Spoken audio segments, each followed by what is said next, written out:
As hierdie man nog melk drink, dan gaan hy sleg voel omdat hulle vir hom alleen aan 'n klap. Maar hy staan hier. Ek het nou al 'n hele paar aan 'n klap of hom gegee. Hy het nie eendag gedink maar wat ek kon my in. Because why? Miskien is daar saai in hom wat wil red ek. Maar omdat hy besig is om te bestaan, maar hy besig is om te doen. En dis hoe die mens is. If you applaud this one, allow this one get offended. Weer of hoe sleg. Lyk my die man sien nie van my raad. Wil geld gee die man aan die profeet.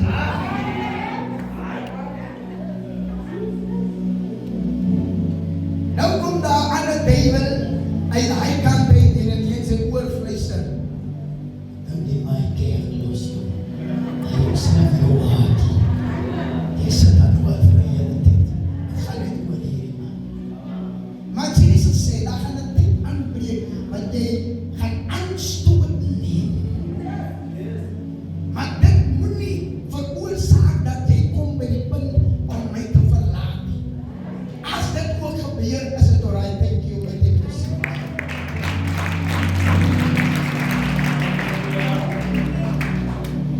Ons het nou woensdag aan gesê, daar kom ook 'n vrou en sy kom met Jesus en Jesus openbaar dieselfde gesindheid wat hy met sy eie maag geopenbaar het. Maar voor ons na hierdie vrou toe gaan, was daar nog 'n ander gesindheid wat hy geopenbaar het teenoor sy eie maag. Die mense kom by die tempel en hulle sê, Jesus, jou ma en jou broers, hulle is die buitekant, hulle soek na jou. Hy vra vir hulle, wie is my ma en wie is my broers? Met ander woorde, ek het nie belangstelling in dit nie. Die mense van die Here dien, hulle is my ma en my broers en my susters. Toe daai vrou daai boodskap moes gehoor het, voel dink ek dat daai vrou baie sleg gevoel. Hoe kan dit doen vir my so 'n boodskap stuur? Nadat ons nog vir hom vir die hele tyd dans. So in ander woorde wat Jesus vir ons wil openbaar is dat die evangelie is nie 'n maklike besigheid nie. Daar's 'n tyd wanneer jy geskeer moet word.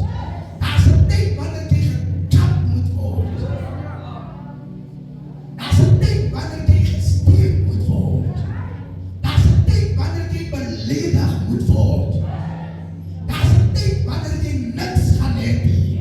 Daar's 'n tyd wat jou koskas gaan leeg wees. Vraag is, ga jy nog altyd op hom kan vertrou? Ga jy nog altyd op hom kan glo? Toe Jesus vir hulle sê, die liggaam van my begin eet